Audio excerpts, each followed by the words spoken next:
여기까지고요. 이어서 세 번째로 넘어갑니다.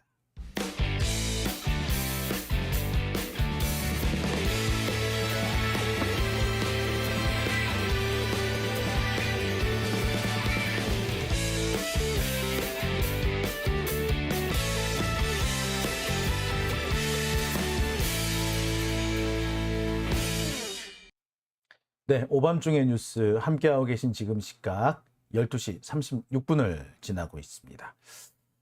자, 세 번째 주제는요.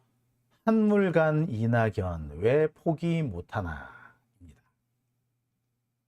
자, 이낙연 전 대표 참 한물 같죠? 예, 누가 봐도 한물 같습니다. 여러분 아시겠습니다만 이낙연이라는 사람이 한때 지지율 45%까지 올라갔던 적이 있어요. 과반을 돌파했다, 50%를 넘었다라는 그런 여론조사가 나온 적도 있죠. 그 정도로 한때는 거의 독보적인 대선 주자였습니다. 근데 이 이낙연이라는 사람이 무너지는 것은 사실 한순간이었죠. 왜 무너졌습니까? 예, 뜬금없이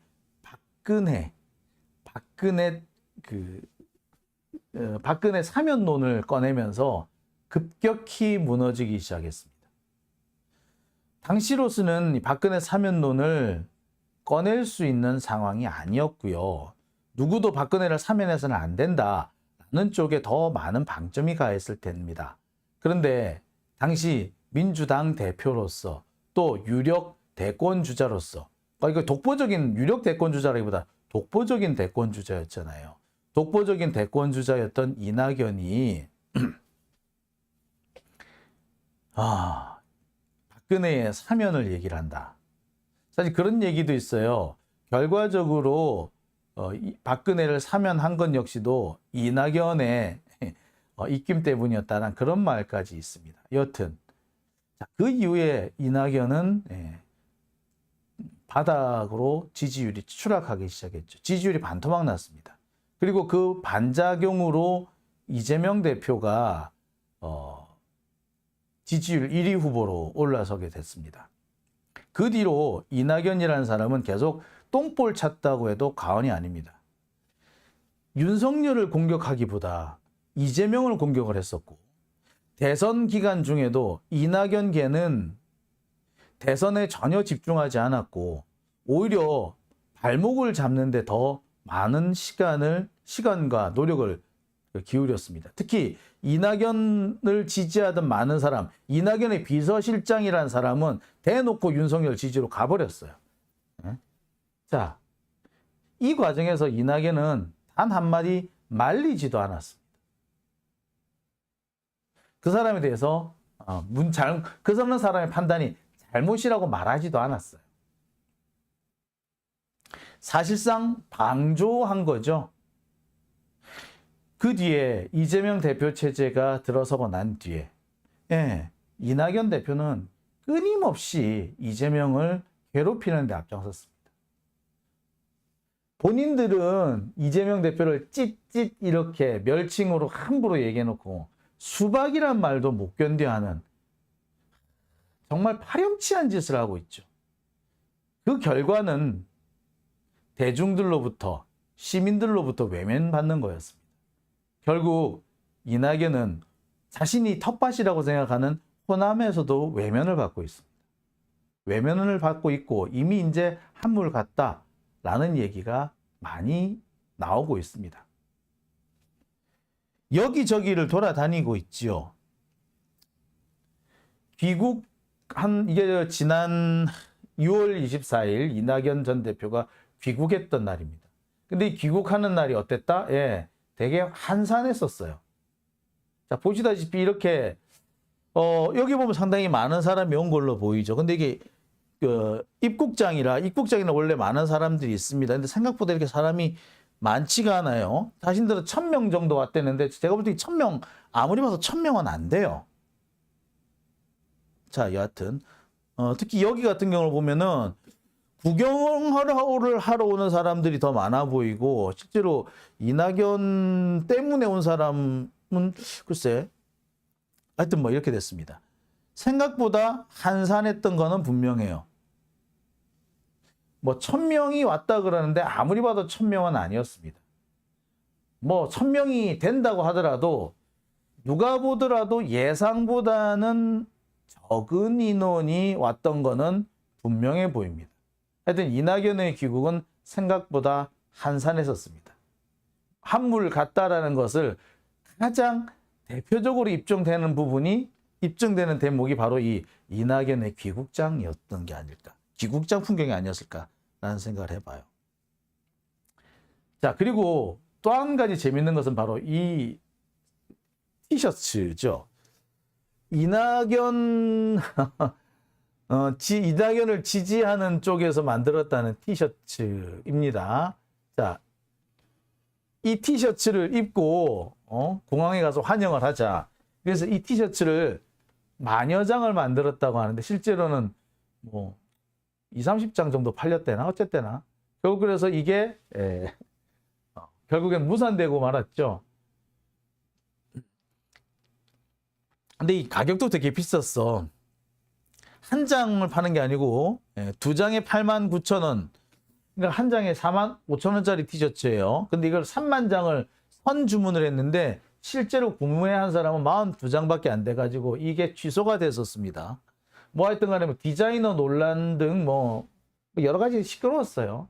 자, 이낙연의 귀국장은 이렇게 소란스러움과 논란만 남기고 흐지부지 끝났습니다.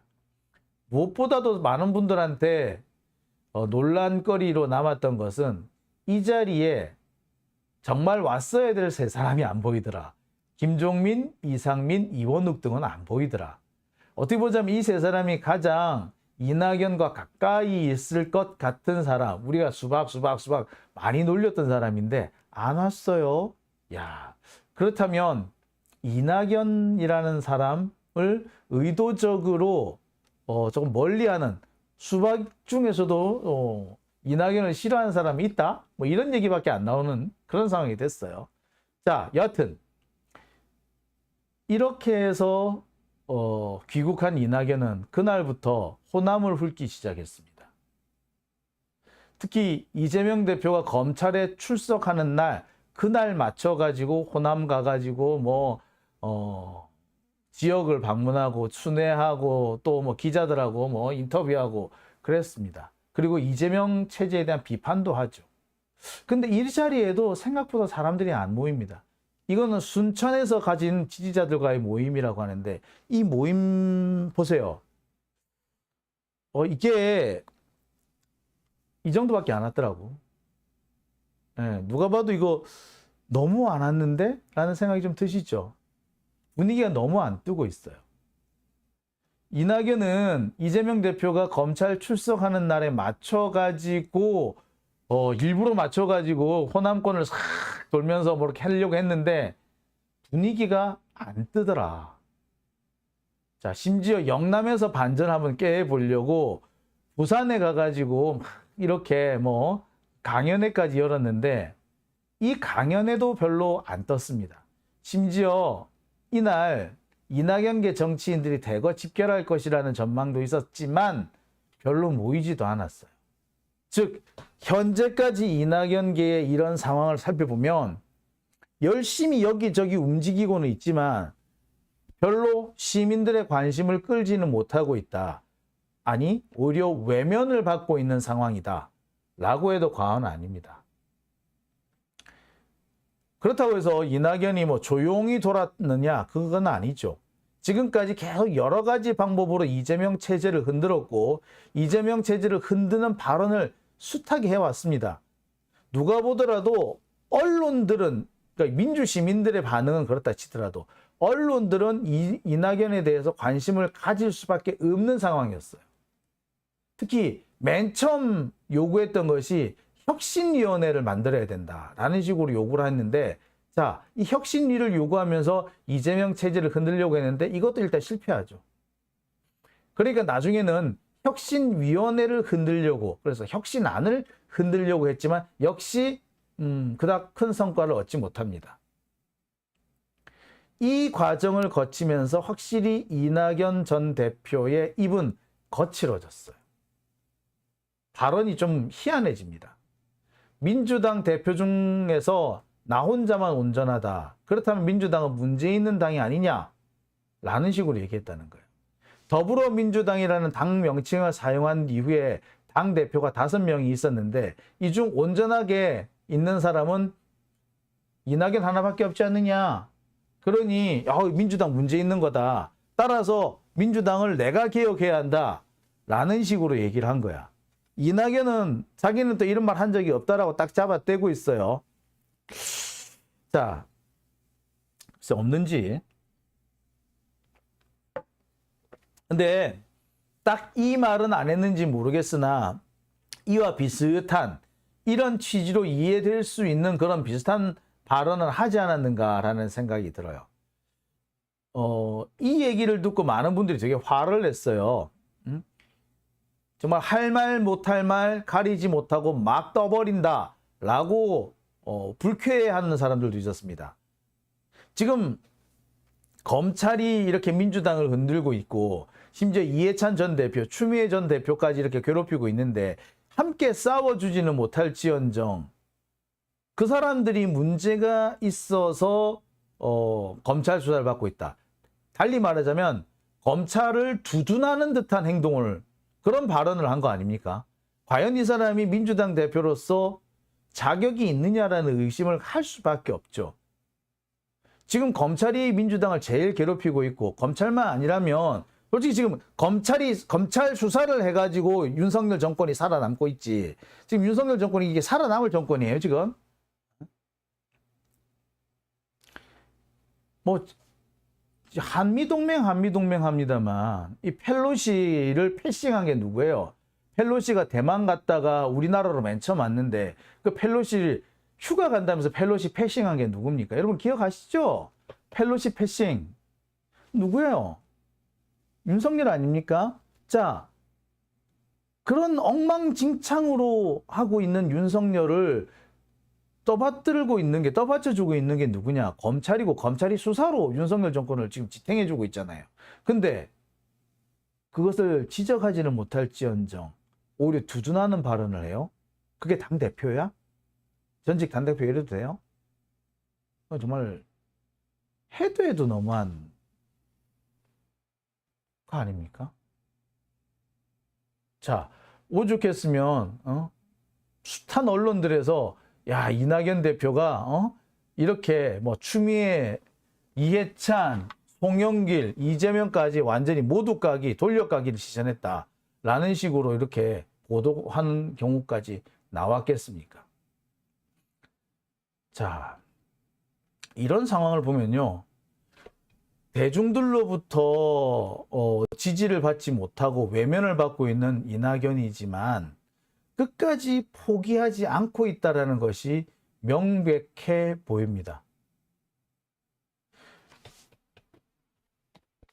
지금 민주당 내부에서는 민주당 지지자들 중에서 이낙연을 두둔하는 사람은 진짜 극히 일부일 겁니다. 20% 정도도 채 안 될 거라고 얘기를 해요.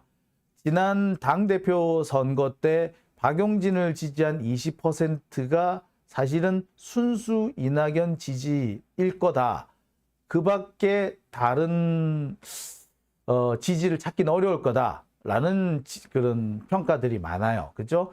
이 대의원 투표에서도 이낙연은 그렇게 많은 표를 얻지 못했습니다. 이낙연은 지난 대선 때 자신이 대의원들한테 표를 많이 얻을 것이라고 생각했고 그렇게 해서 마지막까지 이렇게 버티고 있었지만 실제로 대의원 투표에서도 이낙연은 글쎄 그렇게 성공적인 거는 아니었죠. 나름 역전을 한번 시도를 해볼 만한데 했었습니다만 그렇게 성공적이지는 않았던 것 같아요. 지금 상황으로 보자면 이낙연이 기댈 수 있는 데라고는 없다고 봐도 과언은 아닐 것 같습니다. 그런데도 이낙연은 현재 포기하지 않고 있습니다. 계속해서 뭔가를 계속 하려고 하고 있고요. 앞으로도 적어도 한동안은 계속 이재명을 끌어내리고 그 자리를 자신이 차지하기 위한 여러 가지 수단을 이어갈 거라고 보여집니다. 네. 이낙연은 포기는 하지 않았습니다. 도대체 왜 이낙연은 이렇게 상황이 안 좋고 이렇게 외면받고 있는데, 심지어 그 호남에서도 이낙연은 이제 아니라고, 이낙연 꼴도 보기 싫다고 그런 얘기가 나옵니다. 정말 많은 분들이, 이 호남 분들도 이낙연을 꼴도 보기 싫다라고 막 얘기를 하세요. 그럼에도 불구하고 이낙연은 포기를 안 해. 왜? 왜 그럴까? 이낙연이 포기하지 않는 이유는 바로 이것 때문에 그렇습니다. 지금 민주당 내에서 지지율은 낮지만, 보면은, 여기도 보시면은, 제가 잠시 한번 보여드릴게요.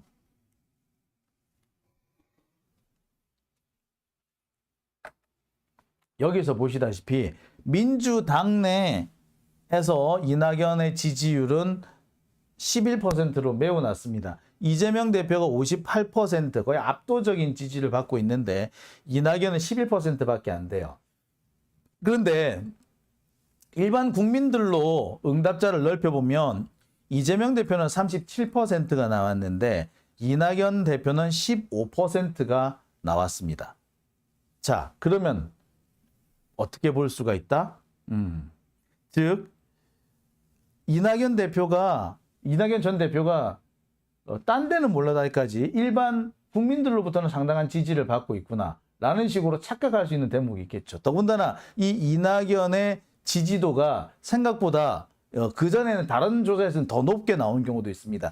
20% 이렇게 나오는 경우까지도 있어요. 그러니까 이낙연은 여기에 지금 기대를 걸고 있는 겁니다. 민주당 내 지지율은 언제든지 바뀔 수 있고 자신이 경쟁력을 입증하면 언제든지 바뀔 수 있으니까 그러니 지금 당장 중요한 것은 외부 전체 국민들을 상대로 해서 투표를 했을 때는 이낙연의 지지율이 높다. 이게 자기로서는 믿는 구석이 되는 거죠. 달리 말하자면 뭐냐면 이낙연은 국민의힘 쪽 지지하는 사람들의 역선택까지 고려를 해서 그래서 자기가 아직까지 경쟁력이 있고 아직까지 꿈을 버리지 않는다라는 생각을 하는 거죠. 이걸 이낙연은 어떻게 생각하느냐면 자신이 그 국민의힘 지지자들 중에서 표를 끌어올 수 있는 능력도 있다라고 생각하는 거야. 그러니까 자기 말로 말 맞다면 중도층 확장력이 있다라고 생각을 하는 거예요. 그러니 생각이 여기까지 미치면 여러분들 포기하겠어요? 포기 안 하는 거예요. 민주당 내 지지율이 낮다고 해도 야 내가 중간층, 중도 확장, 표의 확장성이 이재명보다는 확실히 커. 따라서 내가 요것만 제대로 보여주면 민주당 내 또는 민주 지지층에서도 확실히 내가 우위를 차지할 수 있을 거야 라는 식의 생각을 할 수 있지 않겠습니까? 바로 이게 착각일 수는 있어요. 착각일 수는 있는데 이낙연 입장에서는 그렇게 생각을 하는 거죠. 그리고 이낙연은 아직까지도 자신을 뭐라고 생각한다? 호남 맹주라고 생각을 하고 있더라고요. 자, 그리고 여기에 이낙연이 이 꿈을 버리지 않는 가장 결정적인 이유가 하나 더 있습니다. 바로 언론이에요. 그리고 검찰입니다. 검찰도 그렇고요. 언론도 그렇고요. 이낙연을 민주당 대표로 만들었으면 좋겠다라고 생각하는 자들이 상당히 많아요. 특히 언론에서는요. 이재명 편은 없다고 해도 과언 아니고요. 한겨레 경향에서 보듯이 이들은 100% 이낙연 편이에요. 여러분, 문재인 정부가 처음 들어섰을 때 경향신문이나 이 한겨레 신문의 그 애매하고 이상하고 또 그 상당히 무례한 태도들 지켜보셨죠? 왜 그랬겠습니까? 이 사람들은 원래부터 이낙연계, 그 앞에 또 안철수계, 또 그 앞에 그 김한길 이런 사람들하고 일맥상통한 애들인 거예요. 한마디로 그 민주당 내에서의 기득권층, 민주당 기득권층에서 지지를 받고 있는 그런 사람들인 겁니다. 이들은 검찰하고도 어느 정도 이게 통해요. 그러니까 검찰 개혁을 안 할 거야, 이런 사람들은. 그러니까 검찰 입장에서는 한동훈이 되면 제일 좋겠지만 한동훈이 조금 어렵다고 본다면 대신 이낙연 정도가 돼주면 자신들로서는 먹고 살 수 있다라고 생각하는 거예요. 즉 옛날에 그 전두환 정권 때 민한당이라고 있었거든요. 어용야당, 관제야당. 그 어용야당, 관제야당과 비슷한 역할을 이낙연이 하고 있는 거고, 자, 이 관제야당 역할에 환호하고 있는 것이 지금 한결의 경향 그런 애들이고 또 그 검찰 일부 세력들인 거예요. 검찰 일부 세력들도 특히 심지어 김웅 같은 사람도요. 한동훈, 윤석열은 또 싫대. 하지만 이재명은 더 싫대. 따라서 누구? 이낙연 정도면 자기가 생각해 볼 수 있다. 이렇게 말하게 돼요. 김웅이 딱 그랬다는 게 아니라 김웅 같은 사람. 김웅도 사실 그 순천고 출신이잖아. 이쪽 사람들은 그렇게 해요. 지금도. 이 비슷한 생각 갖고 있는 사람이 금태섭도 그렇고요. 양향자 뭐 이런 사람들도 비슷해. 한마디로 민주당 내에서 적폐 진영. 민주당, 우리 민주진보 진영이라고 하지만 사실상 적폐인. 적폐, 민주당의 반, 적폐 쪽의 반, 이렇게 양쪽에 발 걸치고 있는 이런 밀정 같은 세력들이 상당히 있는 거예요. 이들은 설령 민주당 내에서 지지율이 빠진다고 하더라도 절대 포기 안 합니다. 오히려 수단과 방법을 가리지 않고 시민들이 세워놓은 대표를 끌어내리고 그 자리를 차지하려고 들 겁니다. 이런 상황 우리 언제도 봤다? 2014, 2015년 문재인 대표 시절에 문재인 대표를 끊임없이 공격했던 주승용이니 또 저기 그 박지원이니 뭐 이런 사람들 기억하시죠? 그래서 그 사람들 그때 따로 탈당해가지고 따로 당 만들고 나갔잖아요. 그죠? 국민의당인가 해서 만들고 나갔잖아. 그죠? 걔네들, 그 세력들이 지금 여전히 남아있는 거예요. 실제로 당시에도 보면은요, 문재인 당시 대표가 주도하던 민주당보다 안철수하고 그 김한길이 주도하던 그 국민의당 여기에 그 한겨레나 경향은 더 많이 배팅을 했었거든요. 기억하실 거예요. 자, 그때하고 상황이 비슷하다. 그때 안철수랑 같이 민주당에서 떨어져 나가서 국민의당 만들었던 그 세력들이 지금 이낙연 세력이라고 보시면 돼요. 그 사람들은 그때 2014, 15 문재인 대표를 공격했던 것과 똑같은 방식으로 이재명을 공격을 하고 있는 겁니다. 여러분, 지금 그 당시 그 보도들을, 그 언론 보도를 보세요. 정말 문재인이란 이름 자리에 이재명만 집어넣으면 딱 맞아 떨어져. 치도 안 틀려. 어쩜 이렇게 똑같지? 자, 그러니까 이낙연은 포기를 안 하는 거지. 얼마든지 자신의 세력이 민주당을 장악할 수 있고 정 안 되더라도 따로 딴 살림을 차려나가도 자신들이 잘 먹고 잘 살 수 있다라는 그런 생각을 갖고 있는 거예요. 그러니 포기하겠어? 안 하는 겁니다. 우리가 관제 야당, 민한당, 제2의 민한당이니, 그 밀정이니 이렇게 비판을 하지. 얘네들은 아닐걸요. 지들이 합리적인 진보라고 그럴걸요. 그러니까 포기를 못하는 겁니다. 포기 안 하는 거죠. 그리고 이렇게 포기 안 하는 배경에는 지들이 여전히 자신들을 지지하는 세력이 있다고 보는 거야. 그러니까 지금 한겨레 경향과 같이 적폐, 기득권화된 그 언론 세력들, 자기 나름으로는 진보라고 하지만 더 이상 진보가 아닌 기득권화가 돼 있는 한겨레 경향, 이쪽 언론계, 그 다음에 지금 국민의힘 쪽에 붙어 있긴 하나, 윤석열이 마뜩차는 혹은 또 검찰 쪽에 있기는 하나, 윤석열과 한동훈 내심 불안한 사람들, 얘네들이 이낙연을 지지를 하는 거야. 이재명은 그 사람들 지지 못하잖아. 죽었다 깨나도 그 사람들 못해. 그러니까 기득권층 안에서 윤석열처럼 이렇게 완전히 개차반 이런 완전 그 오리지널 적폐 세력이 아닌 약간 좀 그나마 조금 덜한 약간 온건 적폐들. 야, 표현 죽인다. 온건 적폐. 예, 온건 적폐다. 그죠? 온건 적폐는 이낙연을 지지하는 거예요. 예, 여러분 이해하시겠어요? 그러니까 이낙연은 포기를 안 하는 거지. 그리고 자신들이 대세를 장악할 수 있다고 여기는 거예요. 자, 이해되시죠, 여러분? 그거 되게 황당하시죠? 근데 이게 지금 현재 상황입니다. 자, 오밤중의 뉴스 네, 함께하고 계신데요. 안권웅님, 꿈 깨야 돼요. 라고 하셨습니다. 자, 또랑님, 그래서 조국 추미애 손혜원 등이 다친 거라고요. 예, 그렇습니다. 예. 하늘이 분노한다님, 온건 적폐. 예, 표현 괜찮지 않습니까? 온건 적폐. 예, 윤석열 같은 경우에는 그 일배 적폐죠. 완전히 일배형 적폐. 그죠? 걔들은 진짜 인간이 아니야. 내가 볼 때는, 그냥 적폐라기보다 약간 그 유치한 사고방식 플러스 유치함과 극단적이 결합되어 있는, 야, 최악의 상황이라고 보는 게 맞을 것 같아요. 마치 푸틴하고 트럼프를 섞어 놓은 듯한 그런 느낌, 예, 예, 그런 느낌이 좀 들어요. 예. 자,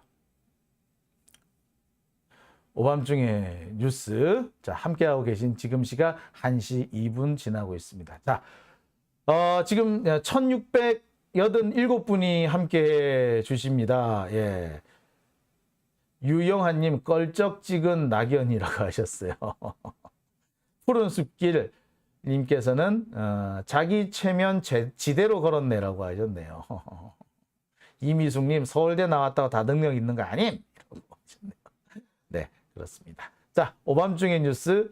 오늘은 제가